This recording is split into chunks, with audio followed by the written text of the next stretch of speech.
Oke, assalamualaikum warahmatullahi wabarakatuh. Selamat datang di channel saya, Bergas Maulid Sabwa, sebagai host kalian. Selamat datang di podcast saya, Si Hitam Mencari Jawaban. Tema kita hari ini adalah kesehatan mental bagi anak dan remaja dengan narasumber Bapak Olim di sini sebagai konselor di salah satu sekolah di Bojonegoro.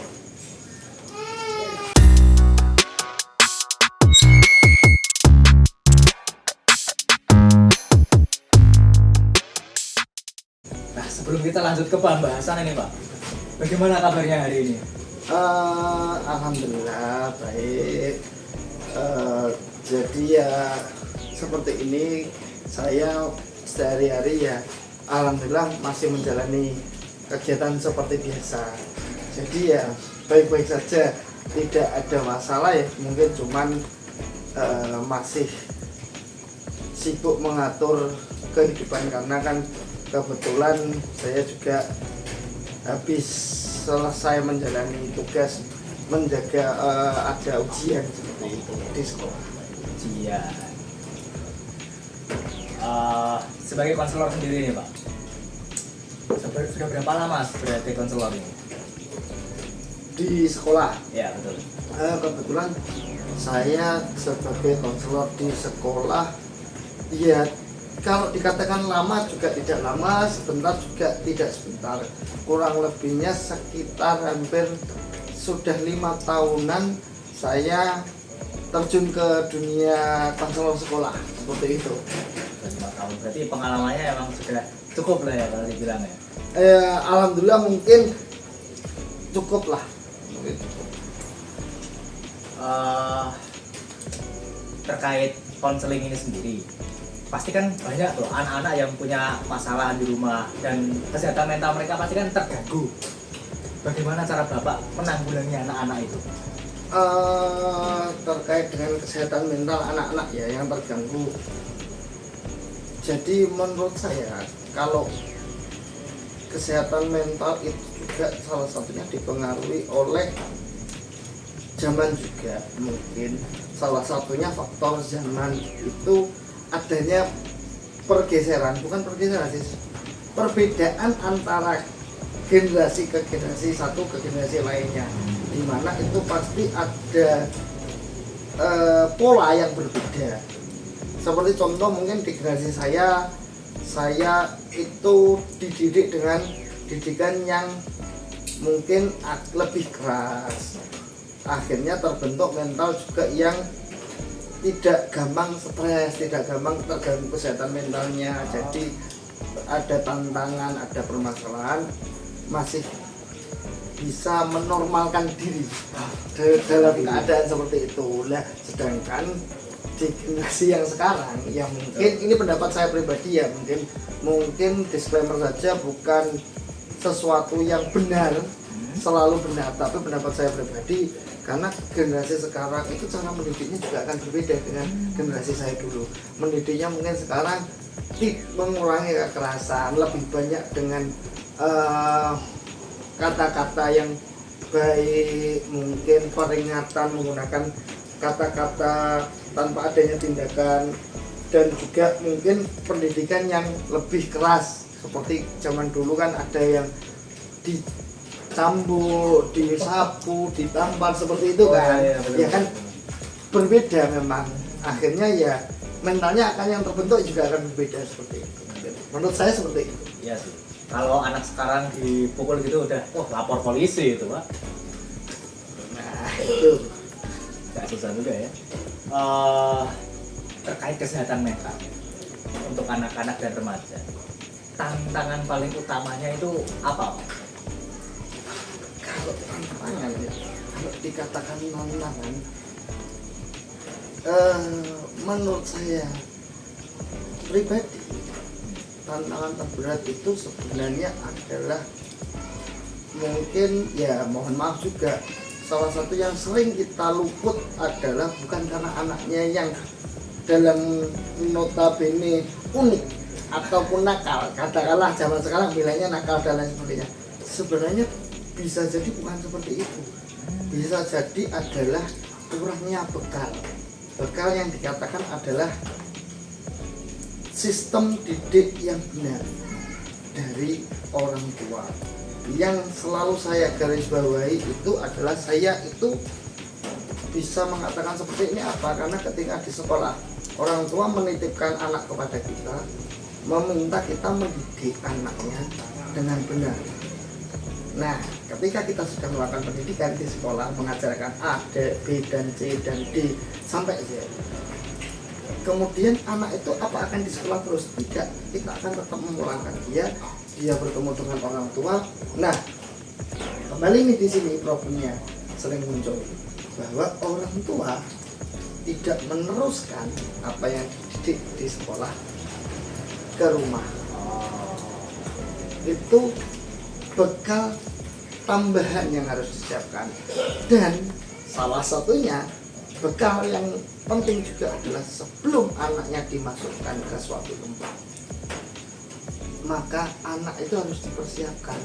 Yang banyak belakangan ini kasus kesehatan mental yang mungkin saya juga agak tertarik ya, yaitu mungkin bukan di tempat saya bekerja tapi di pondok-pondok yang belakangan ini agak marak, yang ada penyimpangan dan lain sebagainya, ada pelecehan dan lain sebagainya. Karena apa? Dari rumah itu tidak kasih bekal bahwa kalau di seperti ini itu tidak boleh, kalau seperti ini tidak boleh. Nah, yang terjadi adalah mungkin pasrah kepada tempatnya, dia dipondokkan dan dia tidak tahu apa-apa. Kalau sudah dibekali kan dia tahu bahwa ini tidak baik, ini tidak benar. Mungkin bukan cuma di pondok, tidak salah pondoknya sebenarnya. Pondok itu tempat yang sangat baik kalau menurut saya. Tapi alangkah baiknya anak itu tetap dipersiapkan dengan baik. Di sekolah pun sama. Contoh anak berkelahi di rumah, pernah nggak diajari orang tuanya bahwa meninju temannya itu tidak benar? Kalau pernah diajari, berarti anak itu melakukan kesalahan. Dia ketika ditegur dia akan, oh ini salah. Tapi kalau tidak, dia tidak tahu mana yang benar mana yang salah. Nah, intinya kebanyakan seperti itu.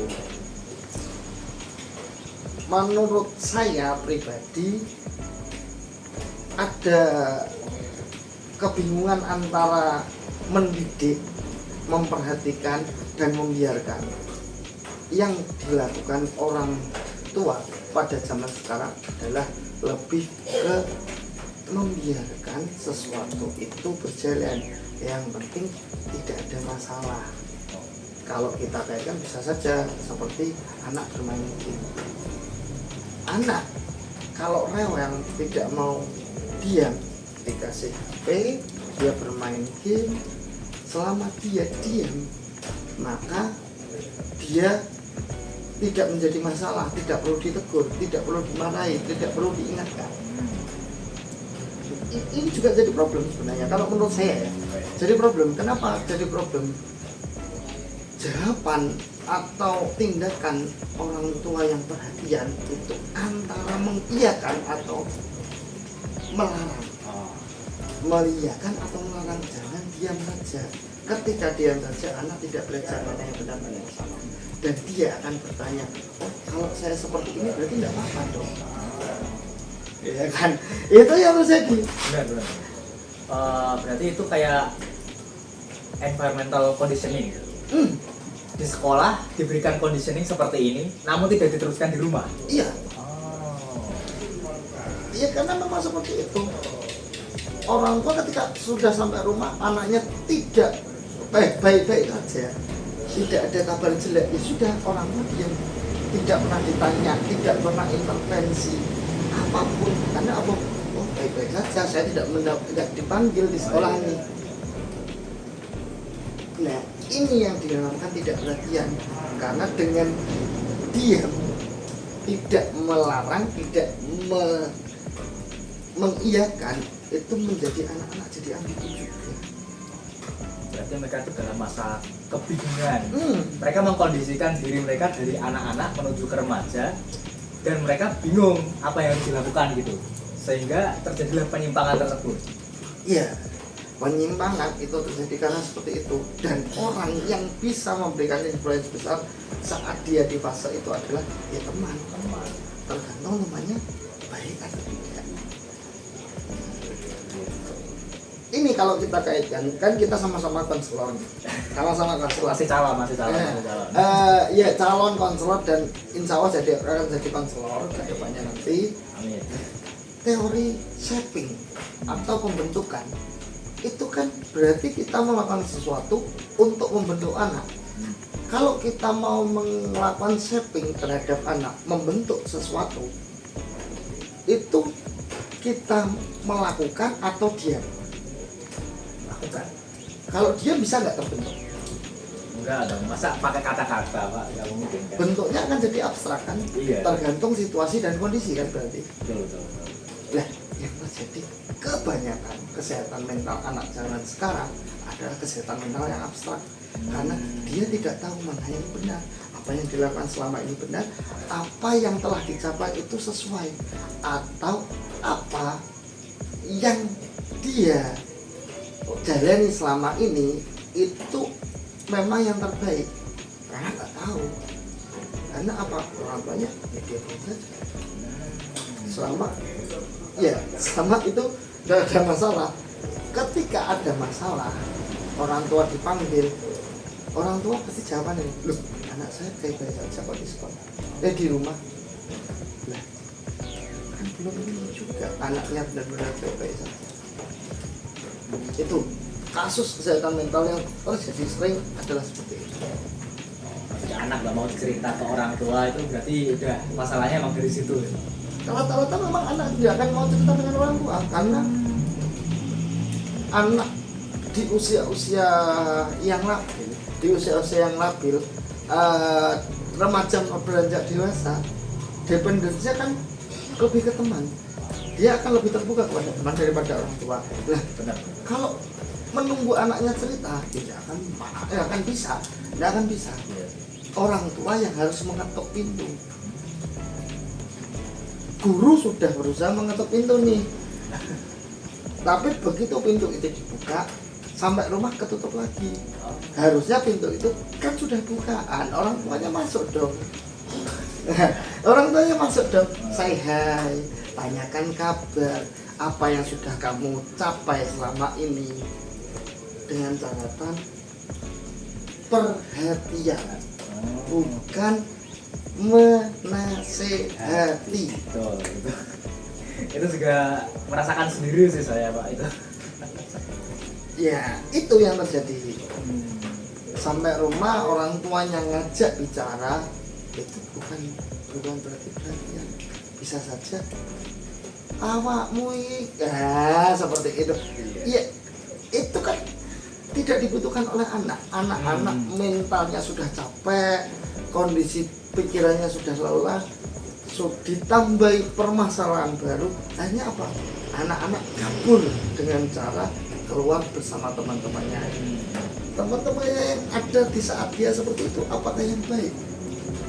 Kan kebanyakan yang jelek, yang suka nongkrong, yang rokok lah, yang kebut-kebutan lah. Karena anak-anak yang baik ada di rumah. Masa anak tersebut kabur dari rumah ke rumah temannya, itu kemungkinannya sangat kecil. Ya, Pak. Seperti itu. Ya, tapi di zaman digital sekarang kan Pak, itu nggak semua anak kan main keluar. Kebanyakan mereka lebih menyukai untuk lihat sosmed. Gitu. Apakah sosmed ini malah menjadi sarang di mana anak-anak ini mencari dari diri mereka gitu. Jadi mereka menginterpretasikannya salah. Jadi beda jalur gitu. Interpretasi yang salah itu tolak ukurnya di mana? Siapa yang bisa memberikan tolak ukur? Saya nggak bisa. Anaknya, gurunya, atau orang tuanya? Orang tuanya. Yang membimbing kan orang tuanya ketika di rumah. Intinya sekolah itu berapa jam sih? Maksimal jam 3, jam 7 sampai jam 3.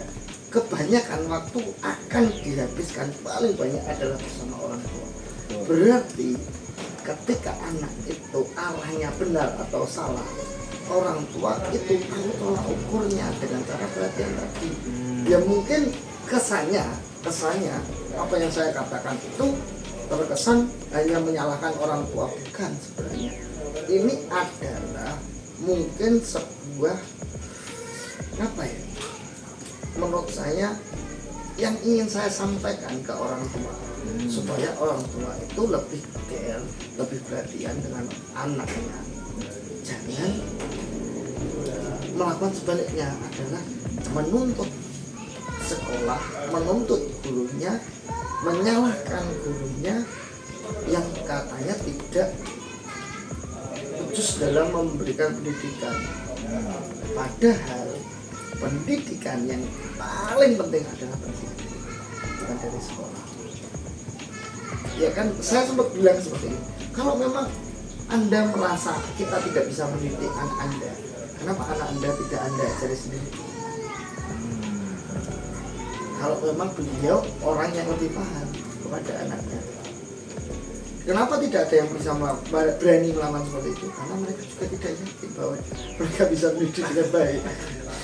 Oh, jadi emang harusnya fundamental itu harus diberikan di rumah, tidak diberikan. Menuntut sekolah untuk memberikan fundamental tersebut, di mana sekolah itu harusnya hanya memberikan tambahan saja.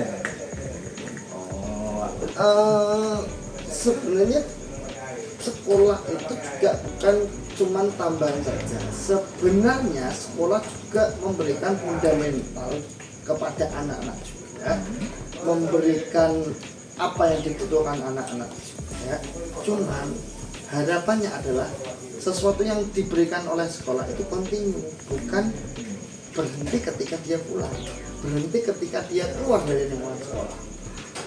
Yang terjadi rata-rata adalah berhenti ketika dia sudah waktunya pulang dari sekolah.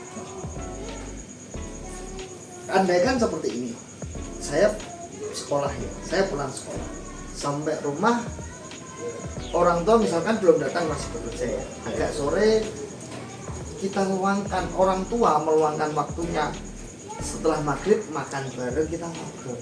Nah, apa aja yang terjadi di sekolah? Anak akan membiasakan ngobrol, gini Pak, loh kan itu kan tidak baik, berarti kamu kok mengolok-olok temenmu, apalagi memanggil kata-kata kasar, kemudian mengolok-olok orang tuanya. Memangnya itu sesuatu yang wajar ya? Kan bukan. Nah, seperti itu saja. Sudah salah satu meneruskan pendidikan yang diberikan dari sekolah. Simpel hanya. Tapi yang dilakukan rata-rata sampai rumah, iya, kamu di sekolah ngapain aja? Nadanya sudah beda. Yang anak diam dong. Siapa yang mau ngomong kalau dia dinasehati? Iya. Nanti kalau ngomong balik katanya ngelawan. Nah, berarti emang kesehatan mental untuk anak dan remaja ini emang harus diedukasikan kepada orang tua lebih banyak lagi ya harusnya. Iya, tantangan yang paling sulit sampai detik ini menurut saya salah satunya itu kemudian mengedukasi orang tuanya. Karena kadang-kadang kita mengedukasi orang tua itu jauh lebih sulit daripada mengedukasi anak. Mengedukasi anak itu anak paham, selesai, tinggal diteruskan. Orang tua tidak bisa diedukasi karena merasa dia sudah benar. Oh, berarti permainan di ego ini. Iya. Keterbukaan anak itu jauh lebih terbuka daripada orang. Kebanyakan seperti itu. Menerima masukan dari orang, menerima pendapat dari orang lain. Karena ya itu dasarnya dia sudah merasa, loh, kok sok ngajarin sih? Nah, dasarnya seperti itu. Padahal apa salahnya sih diberikan ilmu tambahan? Oh iya, dengarkan pesan yang diberikan, bukan yang memberi pesan.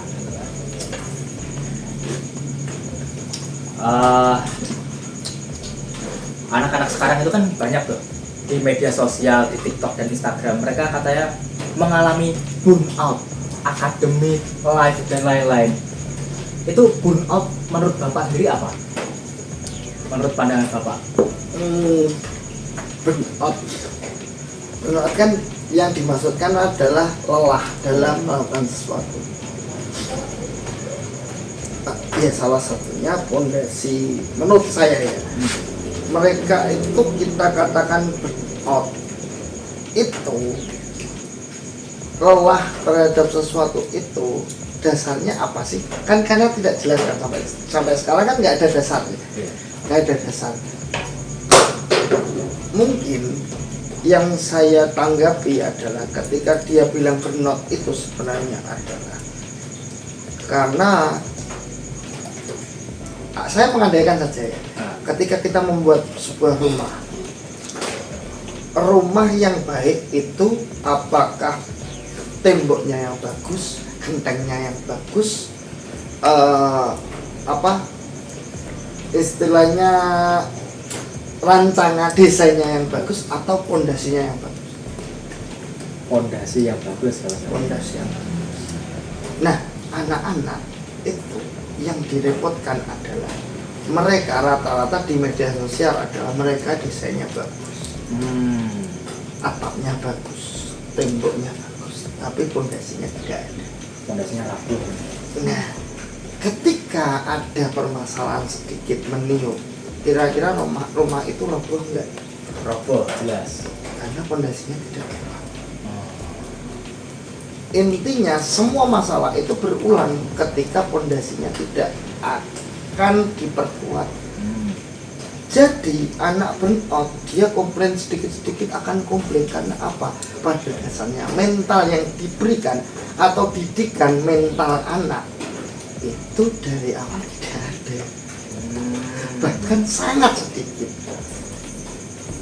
Ini kenapa saya selalu mengatakan pondasi itu paling penting. Ketika pondasi yang kuat, maka anak itu akan bisa berpikir, oh saya punya masalah ini, bagaimana menyelesaikan, bagaimana masalah ini tidak akan memberatkan saya ke depannya.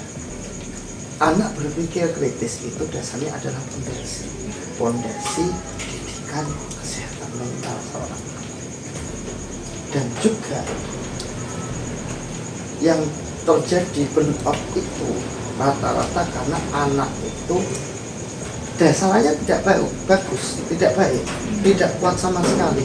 Jadi ketika anak itu merasa, ini bukan yang terjadi ya, merasa, rata-rata itu merasa dia tidak dekat dengan seseorang. Kemudian adanya terjadi sindiran, hinaan atau apapun bentuknya dari temennya itu dianggap sebuah bullying. Karena faktor kedekatannya tidak merasa dekat. Beda dengan generasi yang dulu. Generasi yang dulu hal seperti itu remeh karena pondasinya kuat. Jadi meskipun kita tidak terlalu dekat dengan dia, ya sudah, kita sama-sama teman. Bercanda itu wajar. Kamu menghina saya menghina balik. Iya benar. Ya kan? Benar.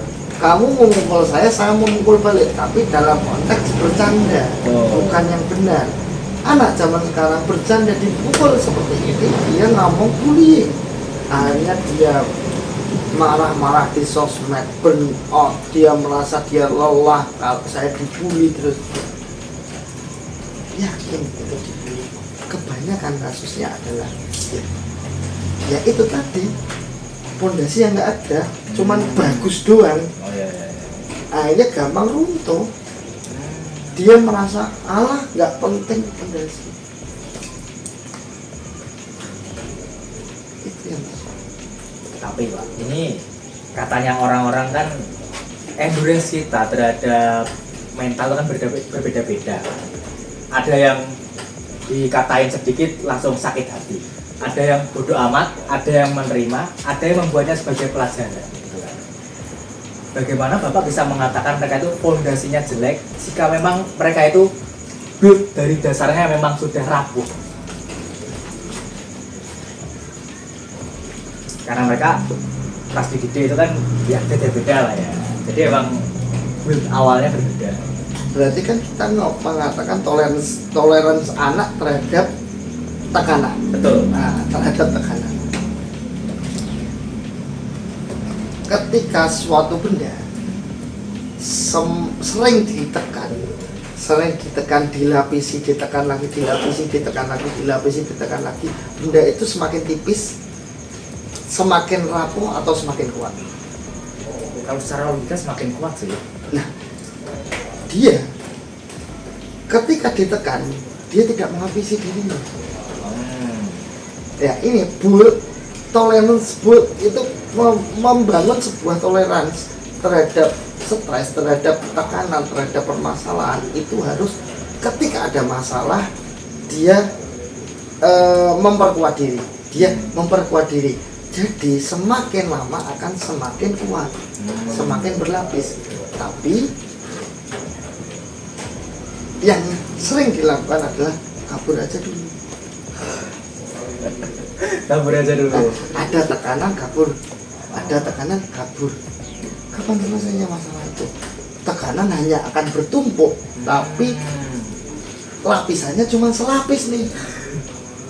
Gimana anak itu bisa toleransinya terhadap tekanan semakin tinggi? Dia tidak mau menghadapi masalah, tidak mau memperkuat diri. Ya memang ada yang tercipta dengan daya toleransi yang lebih rendah. Cuman toleransi itu bisa dibangun, bukan sesuatu yang fix. Kalau menurut saya ya, tidak ada sesuatu yang fix. Kalau memang toleransi itu fix, sudah banyak orang mati mas sekarang. Iya, betul. Itu ya karena mereka tidak berusaha melapisi, tidak ada lapisan, ya sudah kabur itu tidak menyelesaikan masalah, kemudian menambah tumpukan tekanan. Gimana? Kalau cuman 5 lapis tekanannya ada 1000, kira-kira patahnya? Patah ya. Jelas.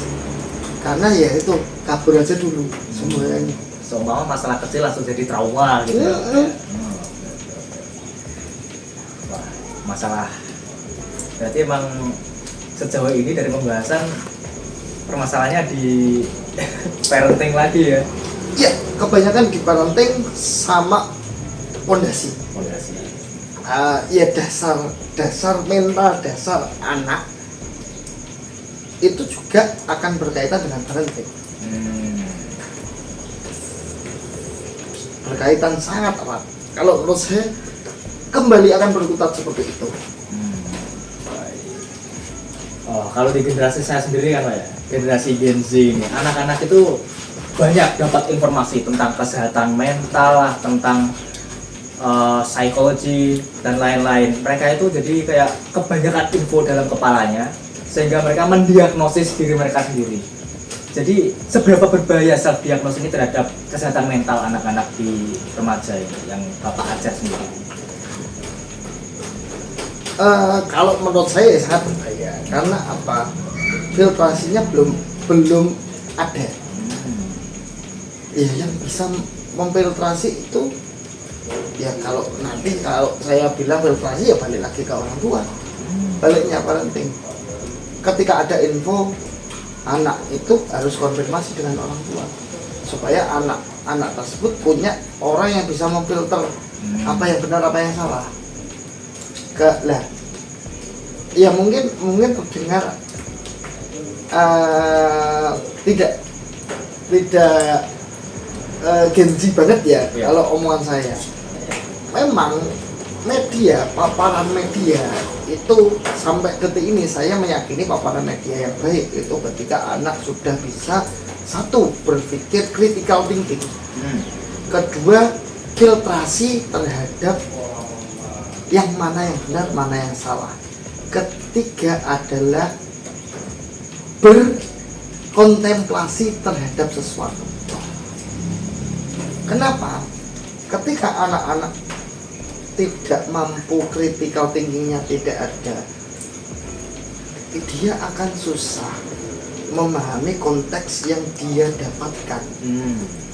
Karena apa? Dapat misalkan ilmu bahwa ternyata ilmu meramal masa depan itu sesuatu yang pasti. Loh, itu kan kalau kita tidak bisa berpikir kritis, maka kita akan meyakini. Betul. Kita harus kritis. Kok bisa? Apa yang bisa membuktikan? Ini dasar dari critical thinking.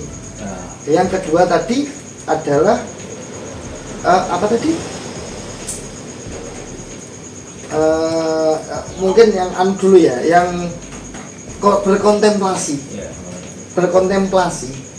Bagaimana dia ketika suatu ilmu masuk, dia berpikir membandingkan bahwa ilmu A mengatakan bahwa bumi itu bulat, ilmu B bumi itu datar. Dia berkontemplasi, berpikir, kemudian brainstorming, membrainstorming bahwa bumi itu kan punya sudut seperti ini, bumi itu punya dataran seperti ini, bumi itu punya matahari yang itu. Dengan dia berkontemplasi dan juga brainstorming, maka dia akan bisa lebih memahami mana yang benar, mana yang tidak. Kemudian kemampuan filter tadi yang satunya. Ketika dia tidak bisa memfilter mana yang penting, mana yang tidak penting, maka media itu adalah sesuatu yang harmful atau membahayakan. Makanya kalau menurut saya, ya SMA kelas 2 itu baru bisa mendapatkan akses kepada media ataupun internet. Karena kelas 1 SMA masih transisi dari SMP ke SMA, yang jelas seperti itu. Jadi mentalnya emang sudah siap untuk menghadapi banyaknya informasi tersebut ketika usia kelas 2 SMA itu. Iya, dia kan sudah bisa memfilter mana yang benar, mana yang baik, mana yang tidak. Kemudian sudah bisa berpikir kritis. Seharusnya. Kebanyakan sekarang itu ketika kita mempertanyakan sesuatu itu kita malah ditolak gitu loh. Oh ini kenapa harus begini, ini kenapa ini? Malah kita dibilang, oh kamu ini tidak sopan sama orang tua. Pendapat Bapak tentang itu bagaimana? Kalau menurut saya ya, kebiasaan itu memang ya itu sebenarnya bukan permasalahan anak itu ketika berpendapat itu tolak atau tidak. Itu adalah gaya parenting seorang orang tua kepada anak. Gaya parenting. Kalau parentingnya memang dia jelas melarang ya dilarang, mengiyakan juga mengiyakan, tapi juga berkomunikasi dengan baik, saling berpendapat, itu yang sehat. Tapi memang kalau memang sudah gaya parentingnya seperti itu, kemungkinan besar tidak bisa dirubah. Ya akhirnya anak itu tidak berani berpendapat. Makanya ketika anak mau terbuka dengan seseorang, rata-rata dia terbiasa bahwa dia ngomong kita dengar. Kebanyakan kan sekarang faktanya di lapangan kan banyak pengajar itu tidak mendengarkan murid-muridnya. Dia hanya melakukan apa yang perlu dilakukan. Anak rame disuruh diam, anak berpendapat yang di luar kapasitasnya disalahkan. Karena apa? Kita tidak belajar mendengar. Makanya salah satu ilmu yang ada di BK adalah kita belajar banyak mendengar.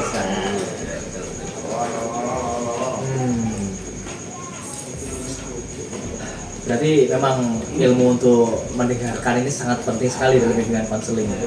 Dan itu susah. Itulah susah. Mendengarkan orang lain itu susah. Karena banyak yang harus dipikirkan. Kita harus memfilter apa saja yang penting dari pembicaraan orang itu.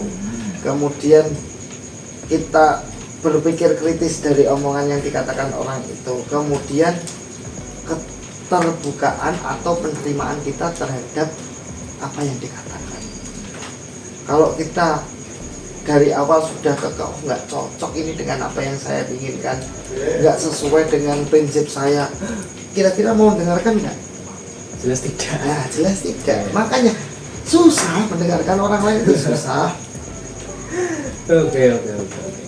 Sebagai konselor sendiri, Pak, kita kan pasti mendapatkan murid yang seperti yang Bapak bilang tadi.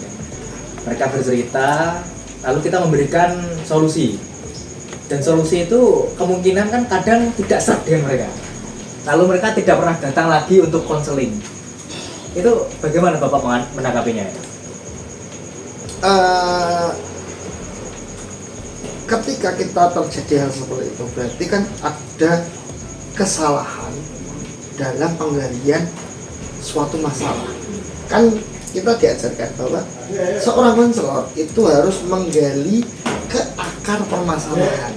Rata-rata ketika kita dalam proses menggali, mungkin belum sampai akar, baru sampai akar yang kecil-kecil, belum sampai akar dasar. Kita sudah memberikan saran berupa ABC sesuai dengan masalah yang dialami anak. Itu kan tidak sesuai, pasti tidak sesuai. Nah, ketika itu terjadi, apa yang harus dilakukan? Berarti kita yang harus mendatangi anak tersebut untuk melakukan follow up. Makanya pentingnya adanya follow up dalam sebuah sesi konseling adalah seperti itu. Kalau anaknya nggak kembali, ya kita yang mendatangi. Kita follow up. Apa sih dari konseling kita kemarin? Apa yang sudah terjadi? Apa yang sudah dilakukan? Kalau anak saya nggak mau melakukan, saya tidak bisa melakukan, lah kenapa? Kita tanya.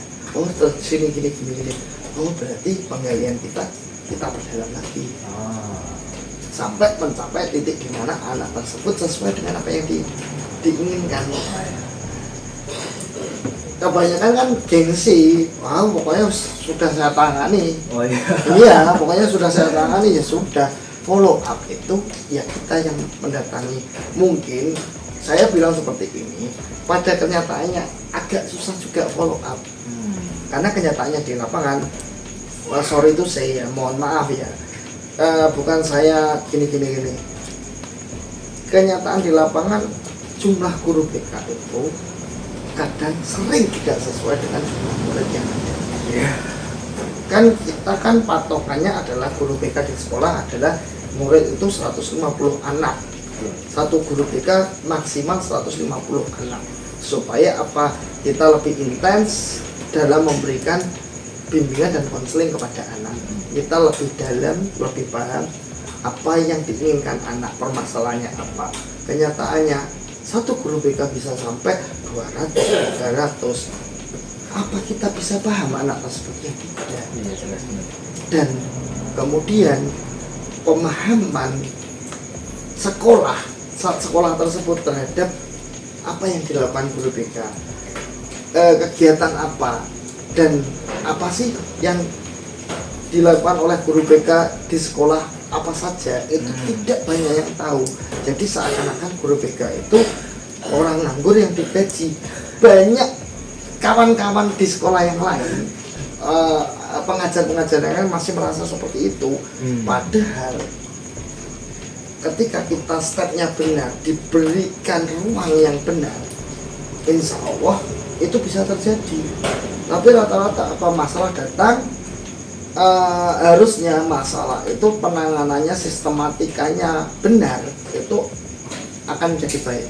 Kan rata-rata enggak, masalah ada dikat, sudah dikat, pokoknya harus dipanggil orang tuanya. Lah kapan konselingnya? Iya benar sudah. Kan harusnya konseling dulu, ada perubahan dulu atau tidak. Kalau memang tidak ada perubahan, diulang lagi, baru kita ngobrol dengan orang tua. Itu belum dikonseling kok sudah dipanggil.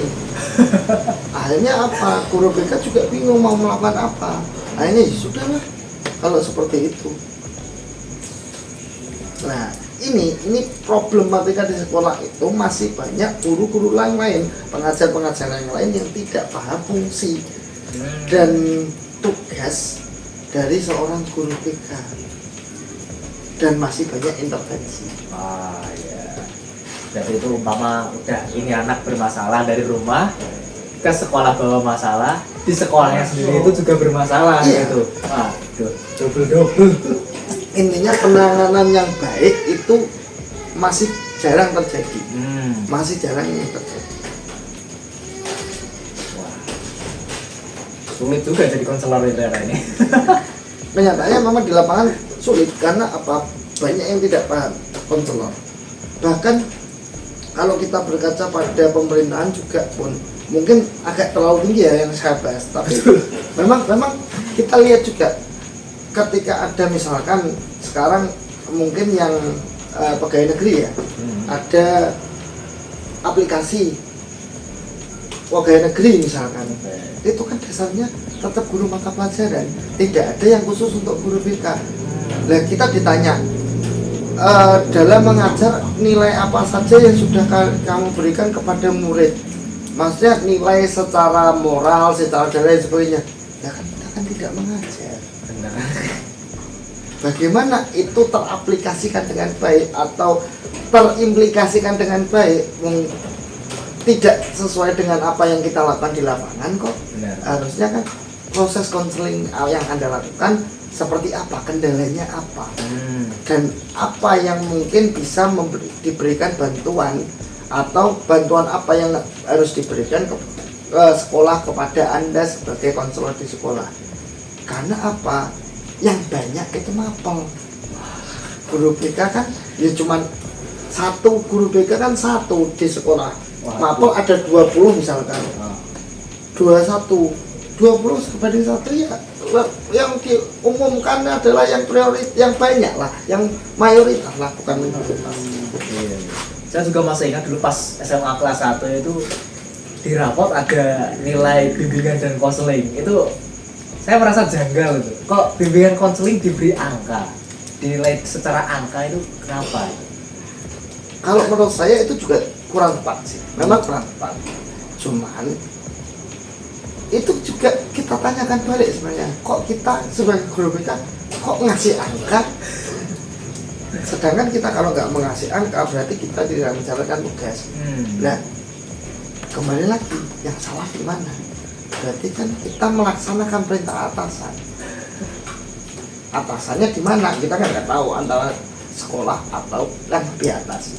Harusnya memang nggak ada. Kalau menurut saya nggak ada. Kan nggak bisa dikategorikan nilai. Benar. Memang nggak bisa. Wah. Berarti ini kayaknya kesehatan mental konselor ini juga harus diperhatikan ini ya. Nah, makanya saya juga sering mengatakan bahwa menjadi seorang konselor itu harus gila. Harus gila? Iya, kalau dia tidak gila maka dia tidak akan bisa menghadapi tekanan. Tekanannya bukan dari satu sisi, banyak sisi soalnya. Kalau konselor normal pasti akan gila di lapangan. Kalau kita sudah terbiasa menjadi gila, oh di lapangan fine-fine saja. Oh, gitu. Oh, masalahnya cuma gitu. Oh, guru ini mempermasalahkan apa yang saya lakukan lagi, ya sudah. Karena ya memang harus gila dulu. Kalau nggak gila nggak bisa. Jangan Pak, nanti dikira wali. Maksudnya gila itu dalam tanda kutip layer kita tadi. Berarti seorang konselor itu harus punya kemampuan resilient terhadap tekanan itu semakin tebal. Jadi diasah terus sampai paling tebal tapi tipis.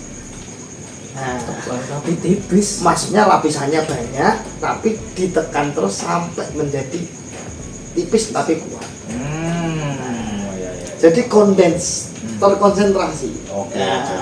Itu kan kuat. Dan masa kita punya perisai bawa segede gaban ini kan nggak bisa di lapangan. Ya perisainya tetap tipis tapi durable. Iya kan? Iya betul. Makanya itu layarnya itu tebal sebenarnya ratusan ribu tapi di press sampai jadi tipis seperti itu. Jadi nggak kelihatan tapi kuat. Nah, harus seperti itu. Kalau enggak ya salah. Iya juga. Belum menghadapi murid, menghadapi rekan-rekan sekolah itu sudah gila sendiri. Bisa jadi seperti itu. Saya di masa kuliah ini aja teman-teman semester 1 sudah banyak sekali gitu ya. Ya itu tahapan kamu untuk menjadi lebih kuat. Disiksa dulu ya. Iya, harus kuat. Oke. Jadi menumbuhkan resiliensi untuk bisa memahami anak-anak yang bermasalah itu sendiri. Oke. Kembali lagi. Kembali lagi kita ke kesehatan mental untuk anak dan remaja. Problemnya sudah sebanyak itu. Solusinya, seumpama ada satu solusi yang bisa diberikan, apa solusi dari Bapak?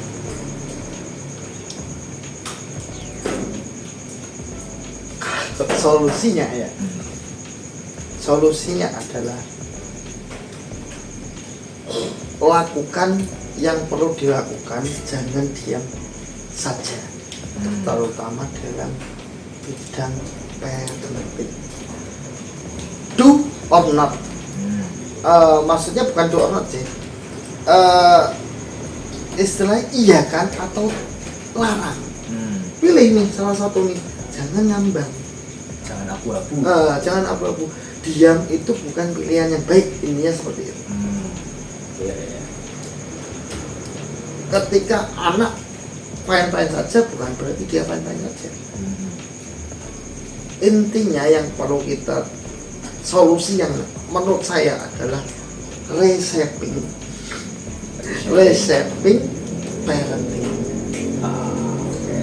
Reshaping parenting berarti menata ulang, membentuk ulang gaya parenting kita.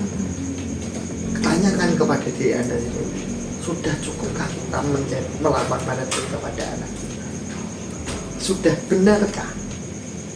Sudah sesuaikah dengan apa yang kita harapkan? Kalau dia merasa sudah sesuai, berarti ya wajar anaknya seperti itu. Kalau makanya orang yang tidak pernah puas itu akan menjadi orang yang baik. Kalau dia sudah puas, ya itu tandanya dia sudah terkunci di dalam zona nyaman. Zona nyaman itu kotak. Ya sudah, kalau anaknya anakku fine-fine aja, ya sudah, dia sudah puas. Zona nyaman itu dimanapun enak. Ketika suatu enak, ya sudah, dia nggak akan berkembang. Ketika dia kok anakku kok menurut saya kok masih bingung ya di sini, dia menantang dirinya untuk membentuk anaknya menjadi lebih baik. Makanya reshaping parenting itu penting. Jangan sampai orang tuanya masih berada di zona nyaman. Karena bukan tuntutannya, harusnya kita memberikan yang terbaik kepada anak kita.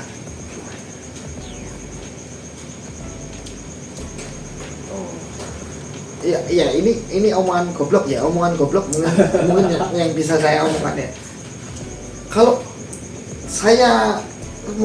nanti saya juga belajar, saya belum menjadi orang tua ya, saya juga akan menanamkan pada diri saya. Ketika saya punya anak, saya tidak boleh mengeluh. Oh, saya capek bekerja, saya tidak punya waktu, dan lain sebagainya, alasan seperti itu.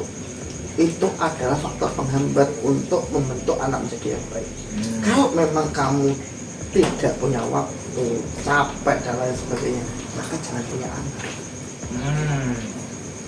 Makanya ketika kita punya anak, yang paling utama adalah apa? Tanggung jawab yang dituntut. Betul. Tanggung jawab itu pertama di menikah, ya kan, bertanggung jawab. Kemudian bertanggung jawab menjadi seorang orang tua. Tanggung jawab itu salah satunya juga itu. Ya sudah, jangan mengeluh kalau punya anak, gitu loh. Pasti anak itu ada saja, dan kita juga harus bisa menyempatkan diri, waktu, tempat dan lain, tenaga dan lain sebagainya untuk anak. Kalau Anda mengeluh, jangan punya anak. Kalau menurut saya, jangan punya anak. Berarti Anda belum menjadi orang yang cukup bertanggung jawab untuk punya anak. Saya setuju sekali dengan statement itu. Karena kebanyakan orang tua sendiri itu menganggap anak sebagai investasi. Ya. Nah, menjaga saya ketika saya sudah tua. Padahal kan anak itu adalah responsibility sebagai orang tua. Bagaimana kita mendidik mereka. Oke. Wah, terima kasih Pak Olim untuk waktunya malam hari ini. Jadi ringkasannya saja, mental health pada anak dan remaja itu bergantung pada parenting dari orang tua. Jika parentingnya sendiri sudah bobrok, maka hasilnya ya tidak bisa bagus. Mungkin sekian saja. Pak Olim mungkin ada sesuatu yang bisa disampaikan lagi untuk penonton mungkin? Mungkin ya bagaimana ya, selalu berkaca tentang diri Anda, tanyakan apakah sudah cukup. Kalau memang tidak cukup, maka melangkahlah maju, jangan terjebak pada zona nyaman. Itu saja. Baik, terima kasih atas waktunya. Terima kasih sudah menonton dan jangan lupa subscribe. Oh, iya.